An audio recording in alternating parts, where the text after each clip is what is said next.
In the dead of night, the clanging of swords and shouting of guards woke Nkasi and Karo from their sleep. Their door burst open as armed men swarmed in. "You have broken your vow," one guard yelled, seizing Nkasi by his arm and throwing him to the ground. "Where is the girl? Speak, she is not here, please," Nkasi begged. "If you don't bring her, we will slit your throats and set this hut on fire." "We do not know, I swear it," Karo cried. But their desperate pleas were ignored as they were dragged outside. The guards set their hut ablaze and threw them into the king's dungeon. Earlier, the chief priest, after his defeat and failed attempt to capture Nia, his betrothed, angrily reported the matter to King Bakare. "Your Majesty," the chief priest called as he approached the throne, "the girl Nia has defied the gods and fled." King Bakare's eyes narrowed as he gripped the arms of his throne tightly. "She was promised to the village and to you upon her 18th year. Such insult cannot be allowed to stand." He waved his hand, beckoning his guards. "Find the girl and bring her back at once, by force if needed, and arrest her traitorous parents.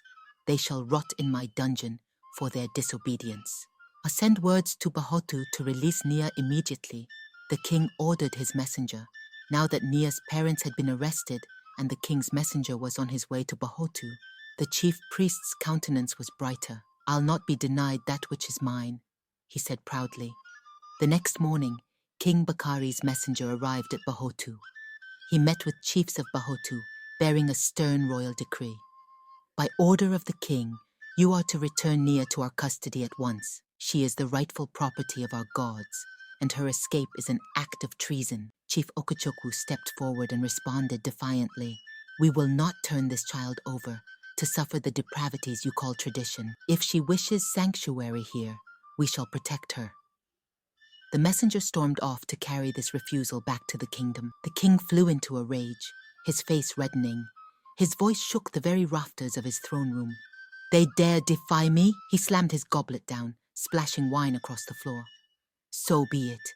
Those insolent fools shall feel the wrath of my army. Summon every warrior in the kingdom. We will raze their village to the ground and put these savages back in their rightful place." This was far from the first time the villages had clashed. The rift between the two villages began many seasons ago. In Dahobal, they had the cruel tradition of taking children from slaves or outsiders as property, to be brides, sacrifices to appease the spirits, or worse. Many moons ago, a young girl from Bahotu village had accidentally wandered too close to the borders of Dahobao during their moon dance festival. It was their custom to capture any outsider who trespassed during this festival and offer them to the gods. This young girl was Zahara. She was just gathering herbs for her mother and didn't know when she crossed the village boundaries and trespassed into Dahobao. She was still picking leaves when rough hands seized her from behind. She struggled against her captor's iron grip as they bound her wrists and dragged her to the chief priest. "Please, I did not mean to trespass," she cried, her eyes wide with fright. But the warriors just sneered. "This child has trespassed on our sacred festival grounds," his voice thundered out over the ceremonial fire. "By our laws, she is now the property of our gods, to be groomed as a bride for our mightiest warrior." Zahara collapsed to her knees, tears streaming down her face in terror. "No, please, I want to go home to my family. I am just a child." But her pleas fell on deaf ears. The chief priest's lips curved in a pitiless smile as he thundered, "Take her to be prepared for the bridal ritual." As the guards began dragging the hysterical girl away, a cry of anguish rent the night air. It was Zahara's mother, Asha. She ran forward, throwing herself at the chief's feet. "I beg you, please let my daughter go." The chief priest's face twisted in anger. He pushed her, knocking her sprawling to the ground. "You dare speak out of turn, woman. Know your place," he spat. "Leave now before I have your tongue cut out for this insolence." Asha could only watch helplessly, cradling her bloodied face as her daughter was carried away. As news spread to Bahotu about Zahara's capture, her father Juma quickly mustered the warriors and elders. "The Hobao have taken our daughter for their repulsive rituals and rites. We must act and bring her home before it is too late." Under cover of darkness, they marched towards the border with as many fighters as they could gather on short notice. But they were met by a sea of spears, arrows, and leering faces. Dahobao's warriors were lying in wait. "Leave now and never return," the head warrior warned. "Any outsider who steps into our village during the new moon festival becomes our captive and property of the gods." The chiefs and warriors consoled Zahara's parents. "We are outnumbered and fighting for your daughter will be a bloodbath. We are so sorry, but there's nothing we can do." Since that day, Dahobao and Bahotu remained sworn enemies, and that was why they were surprised to see Nia when she came to their village. They recognized the mark on her arm. It was a sign that she was the property of the gods of Dahobao. The chiefs met, and one of the chiefs blurted, "Dahobao will attack us to get Nia. She is a stranger. Is it worth it going to battle for a child who is not one of us?" Chief Okachukwu replied, "For many years Dahobao has oppressed us, taking our people who ventured to their land as slaves, capturing people from neighboring villages, and marrying them off, or offering them as sacrifices. This time, we will not be bullied. Our village has grown in numbers. Our warriors are strong enough to resist and win, and the gods are on our side." Priestess Nneoma confirmed that the gods will give us victory. As word of the coming conflict rippled through Bahotu, the village went into a frenzy of preparation. Warriors sharpened spears and blades. In the central temple, Nneoma the high priestess chanted protective rituals.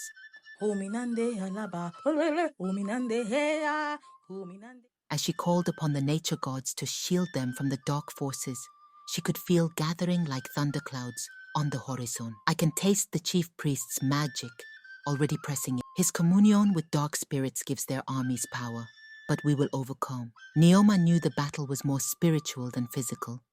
She knew she had a task to do, and she must not fail her people. Her eyes flickered and she remembered how she became the village priestess. She was a young maiden who lived with her old aunt when the gods chose her. She had always had a special connection to the spirits since she was a child, but couldn't explain it. She saw things no one else saw, and preferred to sit by the river, talking to the water. The other children found her strange and avoided her. For several nights, young Naoma had dreams of misty spirits calling to her. One night during the half moon, Naoma had a vision of misty ghost figures beckoning her to the sacred shrine. As she woke from her visions, she hurried to the shrine where Ya, the old priestess, squatted by the spring's muddy water.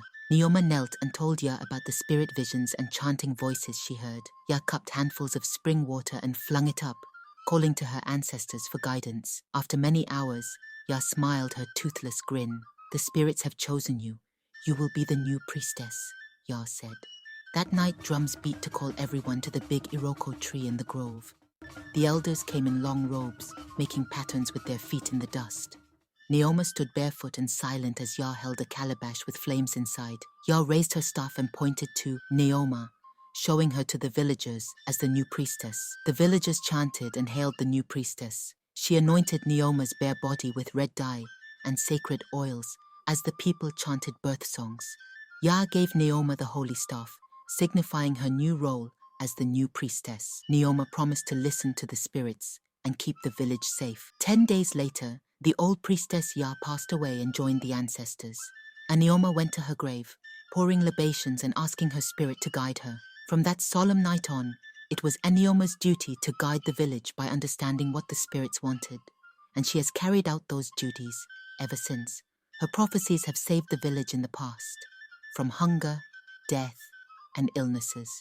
Now she has to save the village again, this time from Dahobao's warriors and their evil chief priest. Dahobao's mighty warriors came marching to Bahotu village, faces twisted in anger, spears raised high. The evil chief priest and the king of Dahobao rode in front. As they neared, green mist swirled around Dahobao's men, Priestess Nneoma's strong magic taking hold. Many warriors faltered, eyes wide with fear as thick fog surrounded them. The chief priest scowled deep and raised his arms. He chanted strange words, Eskedis Skedra, Ochi Manu, Eskedis Skedra, Ochi Manu, calling on dark spirits to fight Nneoma's magic. The fog slowly went away, but a cold chill filled the air. Nneoma just stared at the chief priest. Then her voice rang out in a beautiful song that shook the trees. She called to the spirits of the land, the rivers, winds, and trees, the spirits of growth, life, and rebirth, and they answered her call. Vines burst from the earth, tying up most of Dahobao's army in their grasp. The chief priest's face contorted with rage. He threw a sharp black axe straight at Nneoma, but it froze in midair before falling to the ground. King Bakari bellowed loudly and charged with his remaining warriors, but Bahotu's brave fighters pushed them back as spirits of nature fought beside them. By morning sun, Bahotu warriors were victorious as the remaining Dahobao men fled in terror. Nneoma stood unharmed amid the carnage, her ancient magic protecting her. Suddenly a boom of thunder crashed, and King Bakari and the chief priest were blasted from their horse by lightning from Naoma's staff. They fell in a broken heap at her feet. As the evil chief and king took their last breath, Naoma's voice boomed across the battlefield. Dahobao's cruel rule is over. Your people are free from bloody sacrifices to dark spirits. Spread the word.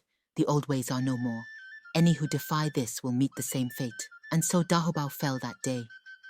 In the weeks after, many remorseful elders came forward, finally able to speak of the atrocities they had been forced to commit under King Bakari and the chief priest's evil rule. The prisoners, including Nia's parents, were released, and they got to see their daughter again. Did you enjoy this story? Please like this video and subscribe to support this channel. Thank you for watching.